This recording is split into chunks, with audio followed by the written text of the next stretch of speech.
मेरा आज का टॉपिक बीएमएस के स्टूडेंट्स के लिए है, जिसमें कि मैं धातु वर्ग पढ़ाऊंगी।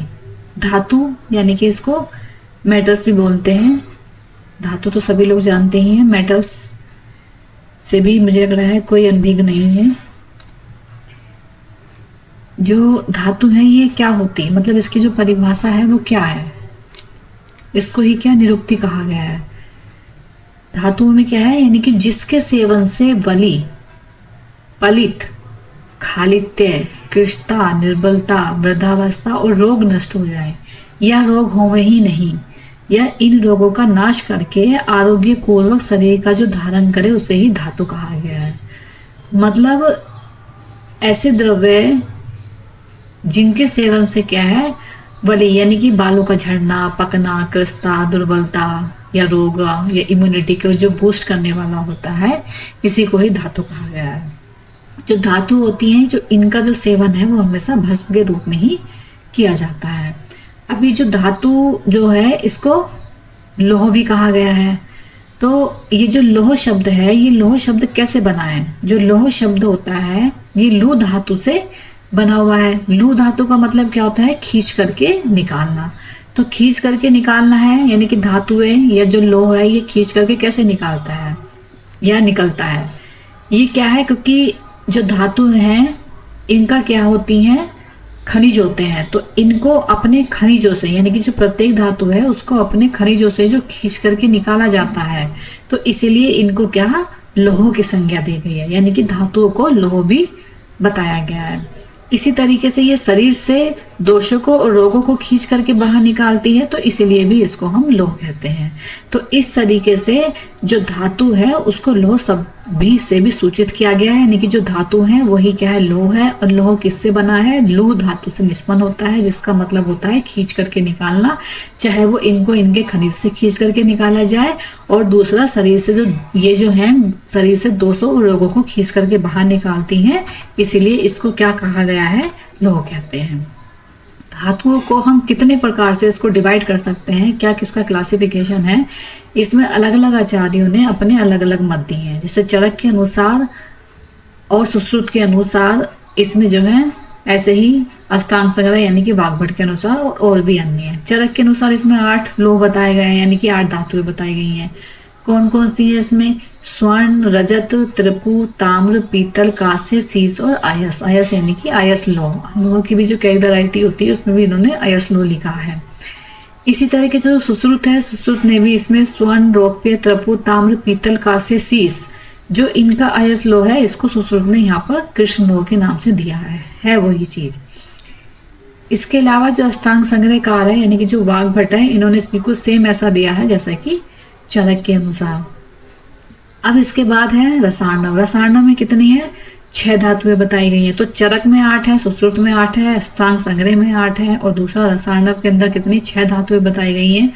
कौन कौन सी? स्वर्ण, रजत, ताम्र और लोह। लोह में भी कौन सा है? जो तीक्ष्ण लोह है, और वंग और शीश। तो इस तरीके से रसार्णव में 6 धातुएं। अब जो हमारा जो मेन टेक्स्ट बुक है रसरत्न समुच्चय, इसके अंदर जो धातुएं हैं इसको आचार्य रस वाग्भट ने 3 प्रकार से विभाजित किया है। कौन कौन सा? एक तो इन्होंने इसको कैटेगराइज किया है शुद्ध लोह में, फिर पूती लोह में, तीसरा है मिश्र लोह में। तो शुद्ध लोह क्या होता है? शुद्ध लोह के अंदर 4 धातुएं रखी है इन्होंने इसमें, स्वर्ण, रजत, ताम्र और कांत लोह। जो पूती लोह है इसमें नाग और वंग, और जो मिश्र लोह है इसमें पीतल, कांस्य और वर्त लोह। तो इस तरीके से रसरत्न समुच्चय कार्य के अनुसार इसके 3 प्रकार यानी कि 3 भेद बताए गए हैं, शुद्ध लोह, पूती लोह और मिश्र लोह।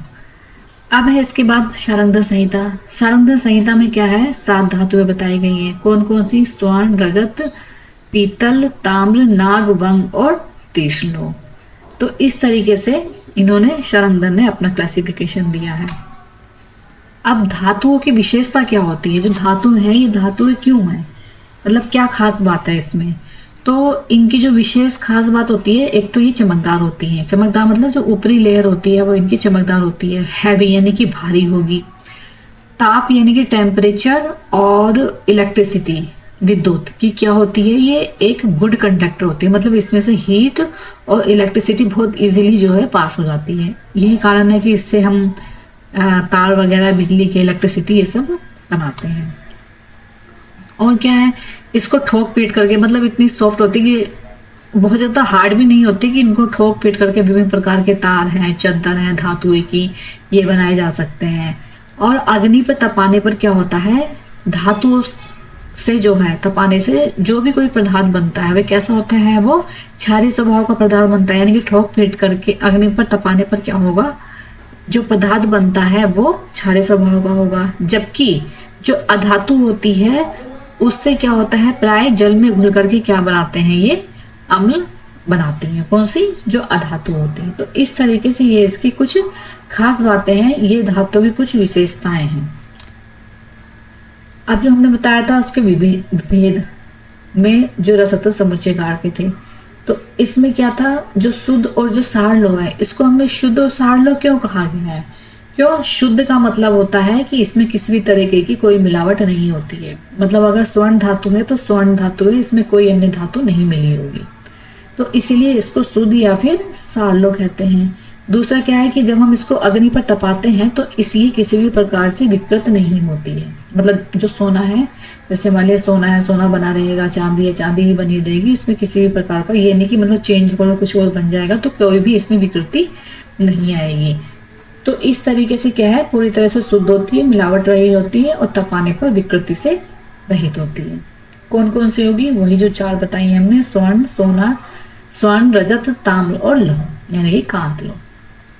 अब दूसरी हमने बताई थी इसमें पूती लौह। पूती लौह को पूती लौह क्यों कहते हैं, जैसे कि इसके नाम से ही पता चल रहा है, यानी कि पूती यानी कि दुर्गंध युक्त होती है। कब, जब हम इन धातुओं को अग्नि पर जब गर्म करते हैं तो इससे पूती गंध आती है, यानी कि दुर्गंध आती है, कैसे, जैसे लहसुन के समान। तो इस तरीके से इसको हमने पूती लौह कहा है। और तपाने पर क्या होगा, ये बहुत जल्दी से यानी कि शीघ्रता से द्रवित हो जाती है और भस्मीभूत भी हो जाती है। तो ये इसकी, इसीलिए इसको पूती लौह। और खुले वातावरण में जब हम इसको रखते हैं, यानी कि इसके प्रभाव से क्या होती है, इसकी जो ऊपरी सरफेस होती है वो थोड़ी सी मैली हो जाती है। तो इस तरीके से ये पूती लौह को हम इन्हीं कारणों की वजह से पूती लौह कहते हैं। तो इनमें कौन सी धातु आती है, इसमें दो धातु आती है, नाग और वंग की, यानी कि लेड और टीन। मिश्र लौह, मिश्र लौह के अंदर क्या है, मिश्र यानी कि मिश्रित, यानी कि जब दो या दो से अधिक धातुओं मिला करके या गला करके जब हम एक धातु बनाते हैं तो उसी को ही मिश्र लौह कहा गया है, या फिर मिश्र धातु। ये कौन कौन सी हैं, इसमें पीतल है, कांस्य है और वर्त लौह है। इन धातुओं को रखा गया है।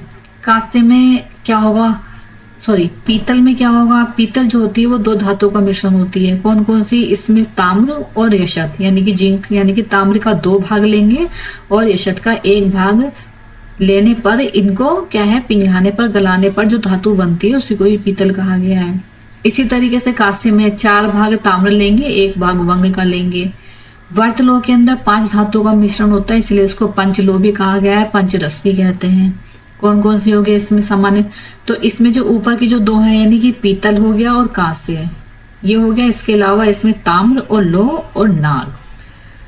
तो इस तरीके से जो वर्त लौह है ये भी मिश्र लौह। तो ये इस तरीके से इसमें जो है इसकी जो विशेषताएं हैं वो बताई गई हैं। आज के लिए धातु के बारे में इतना ही। नेक्स्ट वीडियो में नेक्स्ट टॉपिक के साथ मिलते हैं, आगे का धातु के बारे में। तब तक के लिए थैंक यू।